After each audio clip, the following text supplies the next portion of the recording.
안녕하세요. 자신만만 적용기술사 강사 김은숙입니다.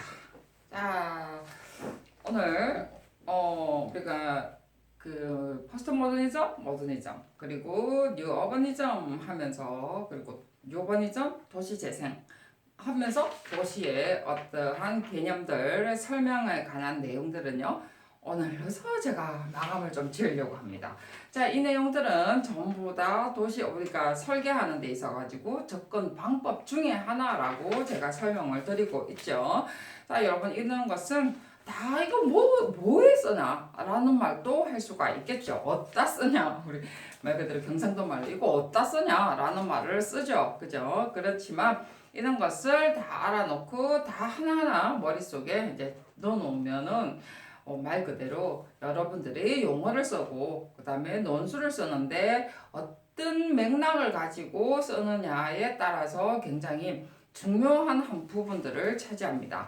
어떻게 이용하느냐, 정말해서 각각의 재료들이 있는데 그 재료를 어떤 요리에 어떻게 사용하고 하는 것은 여러분의 몫이겠죠. 그죠? 물론 이제 이게 우리가 그 답안 써는 데 있어 가지고 논술 써는 방법, 그다음 용어 써는 방법 하면서 다시기 안에도 들어가고 있고요. 그다음에 뭐 1점 더 올리기라든지 그다음에 실력 다지기라든지 이런 여러 부분에서 내가 그 답안 쓰는 방법들을 다 설명은 했습니다만은 여러분들이 그런 부분들을 어떻게 설명하는 거하고 또 다르죠. 그죠? 설명하는 거하고 여러분들이 직접 요리를 하는 거, 정말 하나하나를 재료를 가지고 요리를 하는 거하고는 다르다라고 생각을 합니다. 말 그대로 스스로가 해서 자꾸 만들어 봐야만이 여러분들이 실력이 느는 거죠. 그죠? 근데 이제 이런 재료가 있고 이런 특성을 가지고 있다. 재료의 특성들은 이런 거다라고 하는 것은 제 몫이죠. 그죠? 그래서 제가 가지고 있는 몫을 여러분한테 전달해 줄 수밖에 없는 입장입니다. 일일이 가서 이렇게 요리하고요, 이런 맛이 나고요, 이거는 좋지 않고요, 이런 것은 제가 일일이 찾아다니면서 설명을 해 드릴 수가 없겠죠. 자, 그리고 강의 자료다운 자주 질문을 하시거든요, 저한테. 그래서 17강에 지금 아까 뭐였죠? 빠르게 훑어보기입니까? 그게 보면은 이거 기억력의 문제니. 이리 짧은 그것도 기억을 다 못하는데 우리가 정말 그 많은 공부, 기술사의 공부는 정말 많은 공부죠. 자, 그래서 그런 공부들을 자꾸 머릿속에 자꾸 집어넣으려고 하는 것은 정말 인간이기를 거부하는 거하고 마찬가지입니다. 그래서 아예 적어놨죠. 저도 까먹을까 싶어가지고. 자, 17강에 보면은 빠르게 뭐 훑어보기입니까? 거기에 보면, 여기에 지금 유튜브에 보면은 그 다지기의 재생 목록 안에 들어가시면은 17강 안에 강의 자료 다운하는 방법을 제가 설명을 해놨습니다. 그러니까 한번 거기에 들어가서 한번 보시고요. 자, 오늘은 도시에 관한 내용들 좀 끝을 내고요. 다음 시간에는 우리가 인문학적인 내용들, 이게 우리가 정체성이라고 이야기를 했죠. 그죠? 우리의 정체성에 관해서 또 접근하는 방법을 하려고 하기 때문에 더 이상 많이 하면 좀 지겹죠. 그죠? 그래서 나머지는 여러분들이 다 읽어보시고 활용을 하셔야 돼요. 자, 이제 도시 마케팅 하는 것은 앞선 이야기에 제가 19강에도 이야기를 했습니다. 우리가 도시 마케팅 하는 것은 도시 경쟁력을 높이기 위해서고, 우리가 이제 세계화하면서 우리가 내수의 어떤 돈으로 어렵기 때문에 외화를 벌여들여야 되겠죠. 그리고 우리 것을 보여주기 위해서 만들어진 거고요. 도시 자족성 하면서 우리의 아이디어나 차별성 이런 것을 보여주기 위해서라고 했습니다. 그죠? 그리고 정체성에 관해서도 우리가 케빈 린치 이미지 이야기도 했고요. 자, 창조도시 하면서 창조도시는 우리가 이런 것도 다 도시의 마케팅 때문이죠. 하면서 우리가 문화도시 스페인 빌바오라든지 바르셀로나의 어떠한 도시라든지 이런 것은 예술 도시를 산업도시인데, 그죠? 그리고 철강이라든지 그 다음에 어떠한 항구 도시였는데 완전 도시 자체를 탈바꿈 시켜버린 거죠. 그러면서 우리가 건물 하나하나가 예술품으로 만들어서 외국의 어떤 관광화를 불러들인 거죠. 그러면서 그 도시의 어떤 예술, 문화 이런 것을 보도록 해서 정말 관광화를 만들었습니다. 근데 도시가 도심이 아니에요. 여기는 전부 다 말 그대로 도심의 외곽에 있는 지역이에요. 외곽에 있는 지역인데도 불구하고 그곳에 정말 이왕이면 도시 재생을 하면서 엄청난 도시를 투자를 한 거죠. 자, 그런데 그 도시가 어떻게 투자가 되고 도시 재생이 됐는가는 여러분들이 한번 찾아보시고, 사실 조경은 뭐 그런 거 필요 없지 않습니까? 하는데, 여러분들은 도시 우리가 조경 설계라는 개념이 정말 말 그대로 레이아웃 하는 건 아니에요. 우리가 도시의 어떤 입장에서 봤을 때 도시를 심의하는 입장이고, 계획을 하는 데 있어서 심의를 하고, 실제로 어떤 그 심의한다는 게 설계 자체를 심의하는 경우도 있지만 계획을 하는 과정 자체를 또 심의를 하는 경우도 있습니다. 그리고 타당성을 또 우리가 심의를 하는 경우도 있습니다. 타당성 하는 데 있어 가지고 그 업체 선정하는 것을 우리가 또 심의를 하는 경우도 있습니다. 그렇기 때문에 여러분들이 기술사 공부를 해놓고 기술사를 획득을 하게 되면 여러 조건 하에 우리 여러분들이 참여하는 기회가 굉장히 많죠. 그죠? 많기 때문에 어느 분야에서 어떻게 참여할 수는 있다라고 말하지는 못해요. 여러분이 앞에 어떤 말을 들었느냐에 따라서 다르기 때문에, 그리고 세월이 가면 갈수록 장롱 기술사가 아닌 다음에야 실제로 활동을 하고 있으면 세월이 가면 갈수록 여러분이 활동할 수 있는 범위가 굉장히 깊어지고 넓어지죠. 자, 그렇기 때문에 여러분들이 이런 부분들을 여러분들이 꼭 도시계획학과 대학원 석사, 박사를 안 받아도요, 실제로 이런 분야에 여러분들이 활동을 할 수가 있습니다. 그렇기 때문에 기술사 공부하는 과정에서 공부를 다 하셔야만이 기본적으로 다듬어 놔야만이 이런 부분들에 이런 게 있었구나 라는 것을 더 공부할 때 확대가 되는 거죠. 기술사 공부는 어찌 보면 가장 기본 공부예요. 그죠? 이 정도 되면 기술사가 합격해놓고 더 확장할 수 있는 공부가 되겠구나 하는 선에서 공부가 여러분들이 합격을 한다는 거죠. 자, 그래서 어쨌든 여러분들이 공부하는데 조금 더 확장할 수 있는 기회를 마련하기 위해서 유튜브 강의를 하고 있다는 거 기억하시고요. 자, 앞에 이제 문화도시 스페인 빌바오 했습니다. 자, 우리가 휴먼 도시 했고요. 에코시티 했습니다. 자, 이번에 이제 스마트 도시. 자, 스마트 도시도 여러분이 다 아는 내용이에요. 자, 이거는 지금 도시의 단어들이 어떤 개념상의 지금 내용들이죠. 그죠? 학자들이 이런 도시가 나오니까 계속 이렇게 말한 스마트 도시, 에코시티 뭐 이래가지고 여러 가지가 단어들이 나옵니다. 자, 이런 것은 우리가 도시 재생이고, 그리고 우리가 뉴 어버니즘이라든지, 우리가 어버니즘이라든지 이런 데서 다 나오는 개념이죠. 그죠? 도시로 우리가 도심의 어떤 부흥, 제너리피케이션의 어떠한 개념으로 다 나왔던 도시의 어떠한 명명, 이런 도시를 이런 말을 한다라고 해서 학자가 붙이는 이름들입니다. 자, 그래서 다 같은 어떠한 흐름이라고 볼 수가 있겠죠. 그죠? 자, 그래서 이제 우리가 스마트 시티라는 것은 이렇게 미래학자들이 예측하는, 정말에서 21세기 도시는 이런 도시일 것이다 라고 이렇게 이야기를 했습니다. 자, 여기서 보면요, 또 재밌는 게요, 사무실이나 집에 나가지 않고 모든 일이 원스톱으로 딱 된다는 거죠. 운동하고 밥 먹고 싶을 때 불러서, 지금 어찌 보면 지금의 어떤 형태겠죠. 그죠? 자, 그래서 모든 것이 집에 나가지 않고 모든 업무를 처리할 수 있는 이런 것이 텔커뮤니케이션이라고 했죠. 정말해서 지금 와이파이라든지 이런 게 다 되잖아요. 그래서 이제 이런 것이 집에서 모든 것이 원스톱으로 전부 다 이루어지는 이런 도시에 이런 것은 전부죠. 기반 시설, 그 정말해서 이 뭐라고 그래요? 인프라가 모든 것이 다 갖춰졌다는 거죠. 자기 집 그 건물에만 갖춰지는 게 아니겠죠, 그죠? 도시 자체에 어떤 인프라가 다 갖춰진 도시입니다. 자, 그래서 이런 것이 보면은 그 스마트 시티라는 것이 여기 보면 기반 시설이 신경망처럼 도시 구석구석에 도시 공학 기술이 고도로 발달해서 테크노피아 정보도시 있었죠. 정보도시뿐만 아니라 가상도시 앞에 이야기했었죠, 그죠? 자, 바로 나오네요. 사이버 시티라는 말하고 다 같고요. 유비쿼터스 시티라는 것이 다 같은 개념이라는 거죠. 자, 앞에 계속 이야기했습니다, 그죠? 젠트리피케이션 하면서 도시화되면서 이런 단어들이 다 같은 개념으로 나온다는 거죠. 그래서 스마트 시티, 유비쿼터스 시티에서 다 다른 단어가 아니라는 거죠. 그죠?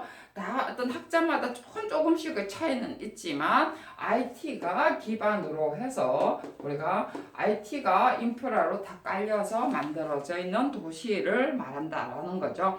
자, 우리가 유비쿼터스 시티라는 게 있습니다. 유비쿼터스라는 건 여러분 다 아실 텐데요. 시는 어디에나 존재한다라는 것에서 나왔다고 라틴어에서 유래됐다고 그래요. 그래서 이렇게 IT 정말에서 정보통신이 도시 어디에 있어서 모든 것이 시는 어디에나 존재한다. 이러면 무슨 말일까요? 그죠? 어디에나 존재하기 때문에 내가 원할 때 어디서는 기도할 수 있다. 뭐 이런 말인가요? 그래서 이런 정보와 기능을 언제 어디서든 어디에 가든 내가 얻을 수 있다. 어느 시장님이 이야기하셨나요? 서울시 뭐 저 꼭대기부터 어디까지 가도 통신을 할 수 있다라고 했죠. 그죠? 그래서 실제로 제주도 뭐 한라산에 가도 통신이 된다라고 그래요. 와이파이가 다 될 수 있도록 하겠다 해서 문재인 대통령이었나요? 그래서 우리가 이런 것이 우리가 말 그대로 유비쿼터스 신하고 통화도 요즘은 뭐 와이파이로 할 수 있는 것 같아요. 그래서 자 이런 게요 여러분 생각을 한번 해보세요. 유비쿼터스 신하고 이야기한다 지금 생각나네요, 그죠? 유비쿼터스 자 어디서나 할 수 있다. 저 한라산에서 백두산 끝까지 가서 우리가 할 수 있다라고 생각을 해보세요. 그리고 내가 집에 움직이지 않고 물론 운동의 부족은 있겠습니다만은 운동시설도 요즘은 집에 다 갖다 놓죠, 그죠? 자, 운동을 하는데 운동을 우리가 뭐 집에서 하든 그다음 1층에 내려가서 내가 운동시설을 하든 뭘 하든 간에 내가 모든 것이 한 집에서 움직이지 않고 내 사무실 원작은 저기 두더라도 집에서 모든 것이 다 할 수 있고 우리가 화상으로서 모든 것이 또 끝나고 요즘 또 코로나로 인해 가지고 전부 다 화상으로 다 할 수 있고 그죠? 여러분 지금 기술서 공부도 마찬가지죠. 이렇게 유튜브를 통해서 여러분들이 공부를 또 하고 있고 그리고 여러분 또 답안 체크도 저한테 지금 우리가 유튜브를 통해서 체크를 받고 하고 있죠. 그죠? 듀오가 아니고 그거 뭐죠? 그거 가지고 하고 싶어도 사실은 우리하고 좀 안 맞아서 제가 지금 안 하고 있는데 자, 이런 것이 우리가 전부 다 얼굴 안 보고라도 내가 할 수 있다든지 모든 것이 멀리 있어도 할 수 있다는 것이 우리 뭐 조카는 저기 다른 곳에 다른 세계에 가 있어도 사실 다 할 수 있다는 것이 사실 그게 무슨 말이죠? 그게 전부 다 교통에 줄이는 거죠. 그죠? 자, 교통을 줄인다는 의미가요. 무슨 소리입니까? 우리가 이런 것 자체가 교통을 줄인다는 것은 왔다 갔다 하는 것 필요성을 없앤다는 거죠. 자, 이런 것은 전부 다 무엇을 없애는 거죠? 요즘 말하는 미세먼지라든지 이런 것 자체를 전부 다 최소화한다는 개념이죠. 실제로 교통에서 제일 환경 오염을 많이 시킨다고 그러잖아요. 여러분은 산업일 것 같죠? 사실은 교통의 오염의 문제는요. 교통에서부터 사실 제일 많다라고 그러잖아요. 그래서 교통을 제일 먼저 우리가 첨단화 시켰습니다. 실제로. 자, 그래서 이렇게 지금 유비쿼터스가 된다는 것은 우리가 친환경적으로 첨단화 시킨다는 거죠. 그래서 이게 지금 친환경 하면서 이런 것이 우리가 녹색 도시라는 개념들이 나오기 시작합니다. 자, 우리가 스마트 시티 유비쿼터스 짜고 짜고 계속 나오는 것이 뭐라고요? 친환경 녹색 도시로 가는 지금 하나의 발돋움이 되는 거죠. 그죠? 자, 그래서 이게 지금 이제 그다음부터 유비쿼터스는 친환경이고 첨단, 자, 자급자족이라는 단어도 나옵니다. 유비쿼터스 시티라는 개념 자체가 앞에 계속 나왔던 단어 자체가 일로 가는 과정이에요. 녹색 도시, 생태 도시 이런 것들이 자급자족 도시 이런 앞에 계속 많은 단어들이 도시 이름이 나왔는데 이름이 아니고 도시 개념이 나왔는데 이런 것은 전부 다 친환경 도시 지금 우리가 계속 이야기 부르짖고 있는 도시의 개념들이죠. 그죠? 자, 거기다가 이제부터 압축형 도시도 나옵니다. 다 같은 개념이야. 컴팩트 시티에서 지금 우리가 도시계획에서 실제로 어떤 지향하고 있는 바입니다. 고밀도 개발이라는 거죠. 앞에 지금 우리가 신도시 계획을 해서 저 자꾸 옆으로 퍼지는 것은 사실 19세기 개발 계획의 어떤 개념이에요. 그래서 옆으로 자꾸 퍼지는 개념이 아니고 우리는 지금 도심에 있는 도심 중심의 계획이 돼야 된다는 거죠. 그래서 압축형 도시라는 것이 고밀도 계획, 정말해서 집중화된다는 개발 계획이죠. 그게 집중화된다는 것이 우리가 스마트 시티입니다. 앞에 신도시 계획은 뭐라고요? 신도시 계획으로 해서 옆으로 퍼져나가는 것은 정착하는 사람이나 좋아하는 거죠. 그죠? 자기가 그 정보를 이용을 해서 우리가 땅 투기라는 개념으로 간다는 거죠. 그래서 지금은 집중하게 컴팩트 시티 쪽으로 갑니다. 자, 그래서 이런 것은 에너지, 녹색 도시, 친환경 도시, 에너지 전략 도시 이런 것의 개념입니다. 자, 지금 그 내용들이에요. 자, 오피스 파크도 같은 개념입니다. 오피스 파크라는 것은 자, 고밀화 컴팩트 도시가 딱 되다 보니까 우리가 용도의 어떤 개념으로 고밀화 되다 보니까 이 도시의 오픈 스페이스가 넓어지죠. 그죠? 오픈 스페이스가 넓어짐으로 해서 이 오픈 스페이스가 넓어지니까 이것에 우리가 공원을 만들 수 있다는 거죠. 그래서 컴팩트 도시가 됨으로 해서 부족한 녹색 공간을 이렇게 만들 수 있다라는 개념이 오피스 파크의 개념입니다. 이게 지금 내용이 지금 그런 거죠. 그죠? 한 곳에 집중시켜서 복합 개발 단지를 만들므로 인해 가지고 신도시 형성이라는 것이 이런 개념이에요. 신도시가 옆으로 퍼져나가는 개념이 아니고 컴팩트 시티를 만듦으로 해서 오피스 파크가 만들어진다는 거죠.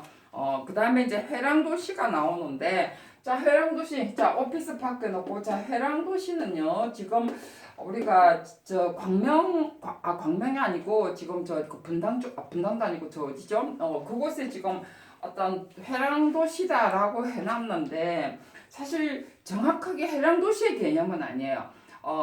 교통계획 자체가 회랑의 어떠한 트래픽, 그러니까 코리들 트래픽의 개념이지 사실 회랑 도시의 개념은 또 다릅니다. 그래서 여기에 보면은 회랑 도시의 개념이 뭐냐 하면 우리가 지금 이것도 뭐 휴먼 신도시의 개념하고 같은 개념인데요. 여기에 보면 두 개의 도시가 연속적으로 이루어졌는데 회랑으로 연결됐다는 거죠. 자, 회랑이라는 게 뭐죠? 회랑이라는 것이 여기에 뭐 있어요? 마치 지붕, 아니 코리돌이라는 것이 우리가 에코 코리돌도 있지만 여기에서 마치 지붕이 복도로 연결되어 있다라는 거죠. 그죠? 자, 물론 그게 어떤 교통의 개념도 있습니다. 그랬는데 그냥 걸어서로도 갈 수 있는 자전거 도로인데 비 맞고 가지 않는 개념일 수도 있고 비 맞고 뭐 갈 수도 있긴 있겠죠. 근데 어쨌든 도시와 도시가 연결되어 있는 개념이죠.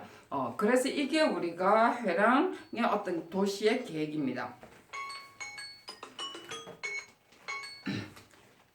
다 끝낼려 했는데 이게 참 안 되네요. 그래서 이게 지금 회랑 도시의 개념이 여기에 보면 도시와 도시가 연결된 개념이에요. 근데 이제 이게 무엇과 무엇을 했냐면 도시 형태 하천, 녹지축을 서로 연결하는 개념입니다. 그리고 또 이런 것이 대중교통, 그리고 보행자 전용로 이런 것을 서로 연결하는 거예요. 그랬는데 지금 우리는 약간 좀 쪼개져 있죠. 그죠? 자, 해랑 도시긴 해랑 도시인데 그 도시 안에 교통을 연결을 조금 하긴 했어요. 근데 어느 순간에서 끊긴데 사실은 도시와 도시가 쭉 이렇게 축 자체가 연결돼 있는 거죠. 그죠? 이렇게 축 자체가 회랑으로 연결되고 이 도시와 A와 B의 도시가 해랑과 해랑으로 연결돼서 서로가 쭉 어떻게든 연결된다는 거죠. 그래서 자전거 타고 가도 되고 그 다음에 어떠한 이 정말 이 뭐라 하죠? 공중의 어떠한 퍼블릭이죠. 퍼블릭의 어떠한 버스. 정말해서 지금 계속 퍼블릭이라는 개념이 뭐예요? 우리가 교통을 어떤 교통에서 나오는 어떤 환경 오염의 문제를 최소화하기 위해서 지금 만들어지는 도시의 개념이라는 거죠. 지금 21세기는 전부 다 IT를 기반으로 하는데 뭐 쓰죠? 친환경적인 것에서 만들어지면서 휴먼까지 간다는 거죠. 자, 문화하고는 조금, 창조하고는 조금 다르지만, 거기다 뭐 창조 문화까지 다 가지만, 실제로 우리가 휴먼이라는 것이 결국은 인간의 어떠한 생태와 같이 공존한다라는 개념이라는 거예요. 지금의 우리가 도시의 어떤 개념 자체가, 계획 개념 자체가 전부 다 지금 이런 개념으로 간다는 거예요. 그래서 도시와 도시, 아니면 구와 구도 좋아요. 그래서 구와 구도 우리가 어떤 해랑으로 연결돼서 우리가 대중화시키든 도보로 하든 자전거로 하든 전부 다 교통에서 나오는 어떠한 매연 이런 것을 공해 방지 이런 것을 지금 최소화시키는 방법. 자, 거기다가 회랑이라도 우리가 가로수로 회랑을 해도 되겠죠. 꼭 우리가 무슨 지붕이 있다라는 것은 우리가 관계 수목이라고 해도 되겠죠. 그죠? 관계 정말 수목으로 터널을 만들어도 되잖아요. 그죠? 자, 그래서 서로가 또 연결시킨다는 개념입니다. 그래서 이게 회랑 도시의 개념인데 어쨌든 여러분들이 한번 잘 읽어보시고요. 여러분들이 도시 계획을 할 때 아니면은 조경이라든지 할 때 도시와 대도시, 구와 구, 동과 동 할 때 아니면 아파트 단지와 단지를 할 때 말 그대로 그냥 가로수 하면서 가로수는 이렇게 해야 되고 어쩌고 그냥 정말 영혼이 없는 계획을 하지 마시고 정말 이런 계획의 이런 입장에서 도시 계획적인 입장에서 이런 계획 이념을 가지고 어떻게 우리가 진짜 도시의 미세먼지를 없애기 위해서 아니면 최소화시키기 위해서 도시 이념을 어떤 이론을 가지고 적용을 시키면서 할 것인가 이런 걸 생각을 하면서 여러분들이 논술을 뒷받침을 해줘야 된다는 거죠. 그래서 우리가 이런 이론들을 공부하는 이유 중에 하나가 내 생각을 정립시키는데 말 그대로 이론이 뒷받침돼줘야만이 개념이 생긴다는 거예요. 자, 그래서 우리가 레드본 컬드삭 엣지시티도 있는데요. 그런 건 여러분이 한번 읽어보시고 레드본 아시죠? 컬드삭이라는 거. 자, 컬드삭도 굉장히 중요한 거예요. 이것도 전부 다 어디서 나오는 거예요? 친환경도시 교통의 어떠한 교통의 오염 문제를 최소화시키기 위한 하나의 방법입니다. 영국에서 나왔던 부분, 미국에서 또 적용이 됐고, 이런 것을 물론 19세기 말부터 나왔지만 미국이나 영국은 19세기 말부터 나왔어요. 자, 이거 전부 다 우리가 따져보면요. 말 그대로 이런 것이 여기 나와 있네요. 통과교통을 배제한다는 거예요. 통과교통을 배제한다는 것 자체가 우리가 교통의 오염, 그러니까 오염되는 것을 막기 위한 방법이죠. 지금 우리 도심에서 있어가지고 굉장히 우리가 신경을 써야 되는 부분입니다. 그래서 지금은 컬드삭이라는 계획 개념으로 사실 많이 갑니다. 자, 지금 우리가 지금 신도시 계획할 때 많이 넣고 있죠. 그죠? 자, 이런 것을 지금 컬드삭이라든지 회랑도시, 그 다음에 고밀도 개발을 위해서 압축형 도시. 자, 앞에 우리가 가로수 개념, 우리가 지금 미세먼지 저감하는 방법이라든지 도시수 생태수 많이 나옵니다. 가로수 계획도 마찬가지고요. 자, 이런 것은 여러분들이 이런 도시의 어떤 개념을 가지고 이론을 가지고 여러분이 논술화 시켜야 된다는 거. 자, 잊지 마시고요. 자, 여기까지 해서 엣지시티도 있는데 여러분은 그거 한번 읽어보시고요. 여기까지 해서 도시의 어떤 현대 철학하고 세계 도시하고 가지고 여러분 우리가 기획하고 접근하는 방법을 오늘 마지막으로 끝내도록 하겠습니다. 다음에는 우리나라의 인문 철학 가지고 시작하도록 하겠습니다. 수고하셨습니다.